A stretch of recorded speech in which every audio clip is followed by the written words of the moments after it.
জাহেলি যুগে বিশ্বনবীর কাছে যখন সর্বপ্রথম তাওহীদের দাওয়াত আসলো, ওই সময় একটা লোক মূর্তির পূজা করত, মূর্তিটারে খুব দেখভাল করত, যত্ন করত, আদর সোহাগ করত, আর রাত্রিবেলা এটার সামনে মিষ্টি দই হালুয়া চিরা রাইখা কেঁদে কেঁদে মনের জ্বালার কথা মূর্তির কাছে কইতো। সে ভাবতো এটাই আমার বড় খোদা। সে কি ভাবতো? এটারে বললেই এটাই আমার বিপদ থেকে মুক্তি দিবে, আমাকে পরিত্রাণ দিবে, আমাকে সেভ করবে এটা। এভাবে সে আল্লাহকে বাদ দিয়ে মূর্তির ইবাদত করত, মূর্তিকে খুব যত্ন করত।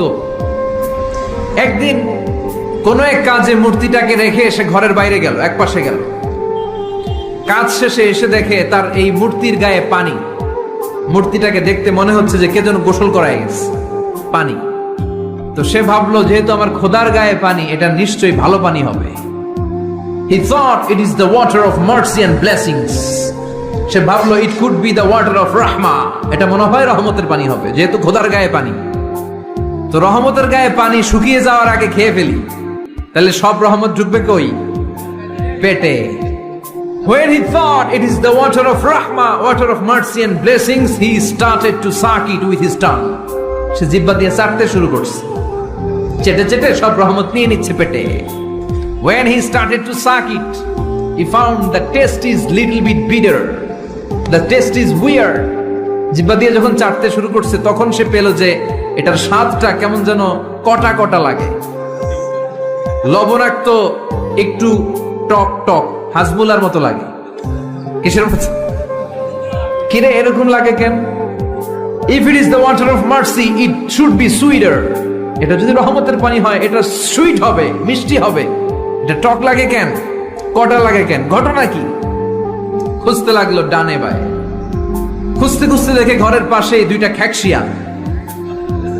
অনেকে এই বর্ণনাটা দিতে যে কুকুরের কথা বলে, কিন্তু হাদিসে এসছে খ্যাকশিয়াল, সালাবান, দুইটা খ্যাকশিয়াল।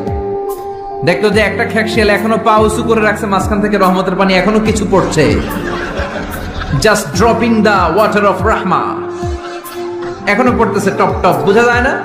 বোঝা যায়। টনক নড়েছে তার ঘুমন্ত বিবেক এবার জেগেছে।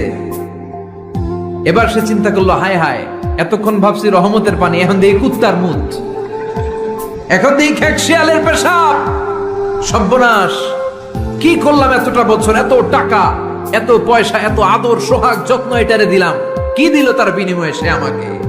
যে একটা খ্যাকশিয়ালের পেশাব থেকে, কুকুরের পেশাব থেকে নিজের বাঁচাতে পারে না, সে জাহান্নামের আগুন থেকে কিয়ামতের দিন আমারে কেমনে বাঁচাবে? দৌড়ে দৌড়ে বিশ্বনবীর কাছে এসেছে, এসে বলল, আব্দুল্লাহর বেটা মোহাম্মদ, এতদিন ভাবছি এটা খোদা, এখন দেখি হুদা। হুদা হুদা এটার পিছনে ঘুরছি, এটার কোনো পাওয়ার নাই, সব পাওয়ার আছে একজনের। চিল্লায় বলো, তিনি কে?